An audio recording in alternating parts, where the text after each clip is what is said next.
parfaire leur enseignement et fermement décidées à subir les pires privations dans le seul but de devenir des guerrières kung-fu et de profondes croyantes.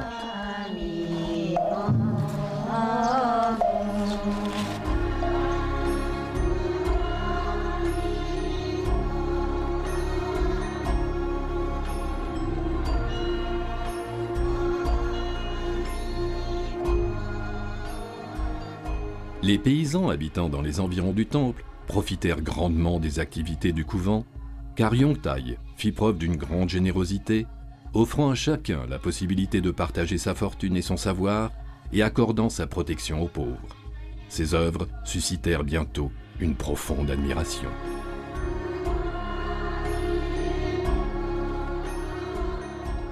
Le lieu de culte et d'études allait bientôt porter son nom et s'appela dorénavant Yongtai.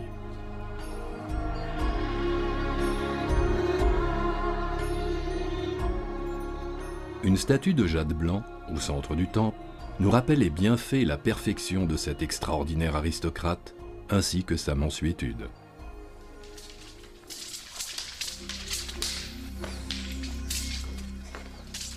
À l'exemple des moines de Shaolin, les femmes du couvent de Yongtai s'efforcèrent d'atteindre le même degré de perfection dans les arts martiaux.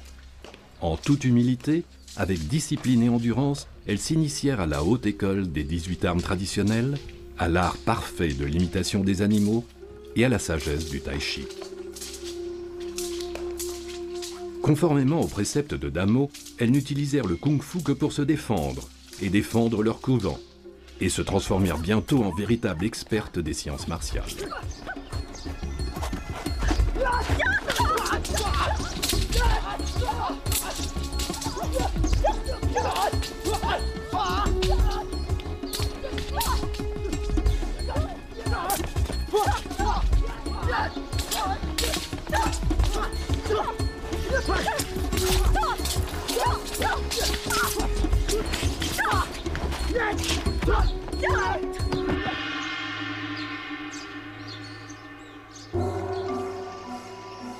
L'essentiel du kung-fu, la souplesse des mouvements, était tout à l'avantage de ces championnes du Yongtai. Mais les hommes ne pouvaient accepter l'égalité de leurs compagnes de lutte. Derrière les murs des monastères se développa donc une concurrence pacifique, mais non moins acharnée, qui dura plusieurs siècles.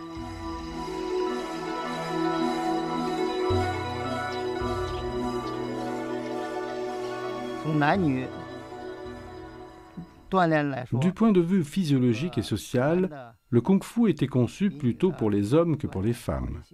Il y a des exercices pour lesquels les femmes ne sont pas qualifiées. C'est pourquoi ils sont pratiqués surtout par des hommes. Les hommes ont une meilleure maîtrise du kung-fu, déjà parce qu'ils peuvent s'entraîner 365 jours de l'année, ce que les femmes ne peuvent pas. Moi, je suis sûr. Les hommes pratiquent cet art martial simplement mieux que des femmes.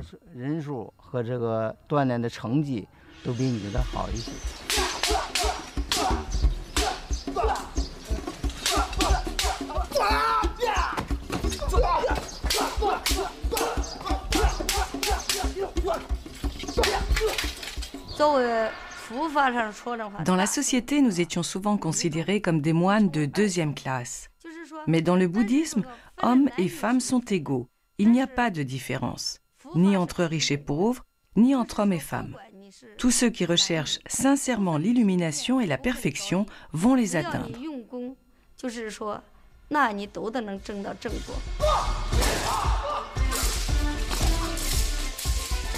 Bien que la véritable maîtrise n'exige aucunement le sacrifice de soi, elle requiert néanmoins l'intégration totale dans la communauté. Ce n'est que par la renonciation du soi que l'on atteint la véritable pensée collective.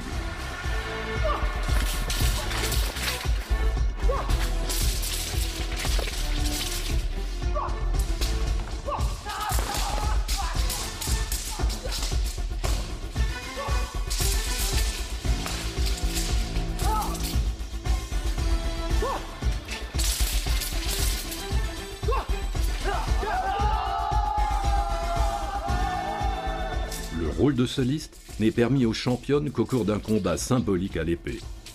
Elles apportent cependant la preuve de leur grand talent à croiser le fer.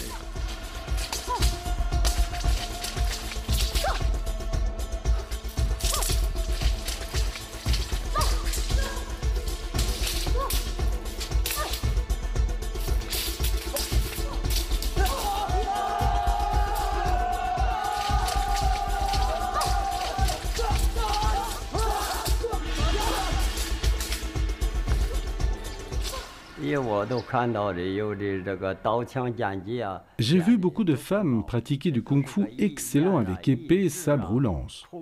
Tout ce que les hommes peuvent faire, la boxe et les techniques d'armes, les femmes peuvent le faire aussi bien, si elles atteignent la même force mentale et la même concentration. Si hommes et femmes suivent les règles strictes du zen, tous deux peuvent pratiquer du bon kung-fu. À côté du temple de Shaolin se trouve la forêt des pagodes, célèbre dans le monde entier. Elle est le lieu du dernier repos pour tous les grands maîtres du monastère. Plus de 250 tours funéraires de plusieurs étages renferment les cendres des défunts. Pendant longtemps, les religieuses furent exclues de cette terre sacrée, et il fallut plus de 500 ans avant que la première, Jun Hanzu, ne fut autorisée à reposer en paix dans la cité interdite des morts. Sa pagode est restée un lieu de vénération jusqu'à ce jour, et les religieuses lui vouent une admiration profonde, comme en témoignent les nombreuses offrandes. Depuis cette époque, et au même titre que les moines, les religieuses furent autorisées à utiliser les mêmes noms de descendance, signe extérieur de leur appartenance à la doctrine de Tamo. Le premier pas de l'émancipation des femmes dans le monde du kung-fu était effectué.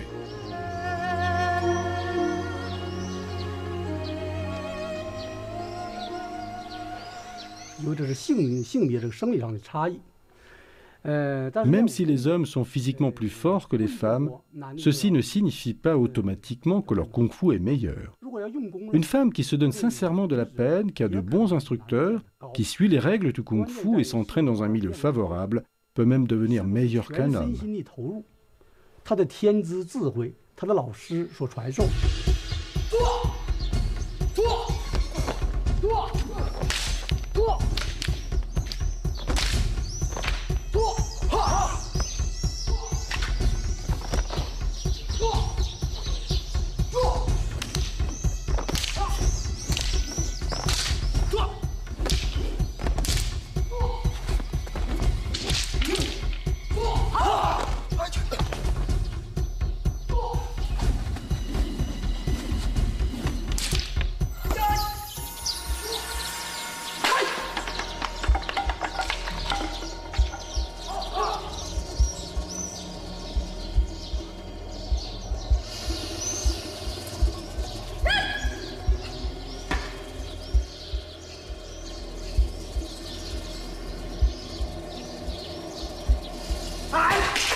Au cours des dernières années, le monastère de Yongtai a été amoureusement rénové grâce aux contributions généreuses d'une donatrice.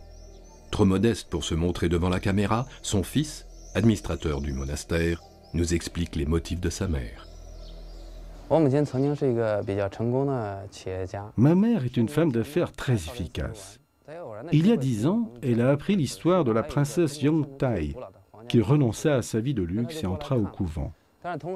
Ma mère a visité le monastère tombé en ruine et elle était tellement fascinée de l'idée d'une reconstruction qu'elle décida de créer un nouveau centre pour le bouddhisme zen et le kung-fu pour femmes et pour donner aux nonnes un nouveau domicile. Ma mère a consacré tout son temps libre à ce projet et elle a renoncé à beaucoup d'affaires. Le projet lui a déjà coûté au moins 1,5 million d'euros. C'était son désir de préserver cette partie de la culture chinoise et d'encourager l'émancipation de la femme en Chine, même de nos jours. C'est ce qu'elle considère comme son devoir.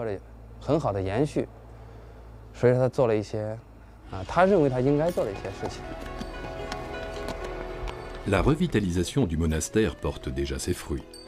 Yongtai est maintenant une destination privilégiée pour de nombreuses jeunes filles venues des 4 coins de la Chine et désireuses de respirer un souffle d'histoire.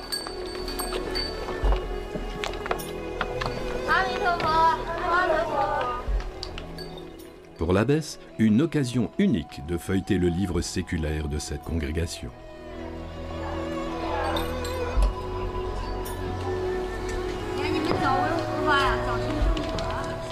Les filles s'intéressent non seulement pour le kung-fu, mais également pour le mystique du bouddhisme, aujourd'hui l'une des religions les plus répandues en Chine.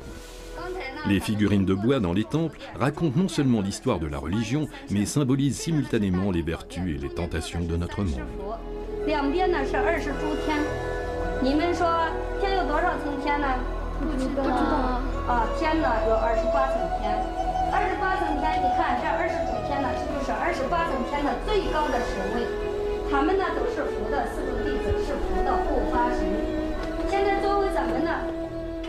Au cours d'une cérémonie rituelle, l'abbesse Shin Janjun explique aux novices le dévouement à Bouddha. Le but n'étant pas la vénération ou l'adoration d'un personnage ou d'un saint, mais la recherche du divin en nous afin de parvenir à la réalisation de la nature même de Bouddha.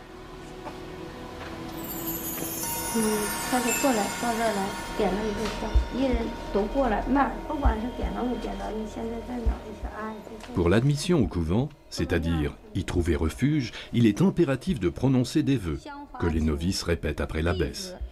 Les règles fondamentales du bouddhisme zen sont les suivantes.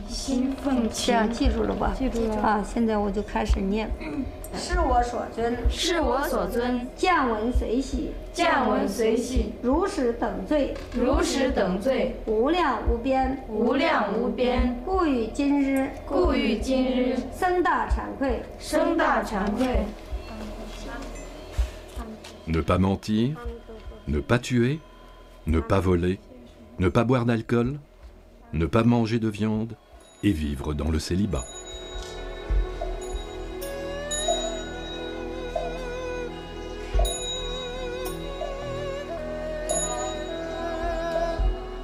Toutes celles qui ont opté pour une vie au couvent choisissent la simplicité et la privation.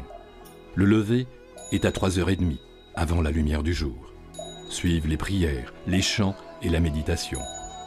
Seuls 2 repas végétariens sont autorisés, les ingrédients provenant du potager du couvent. Le dernier repas doit être pris avant les cloches de midi, car on ne peut être prêt pour la purification intérieure que si l'on évite à son corps toute nourriture superflue et que l'on résiste à la tentation de trop boire ou de trop manger.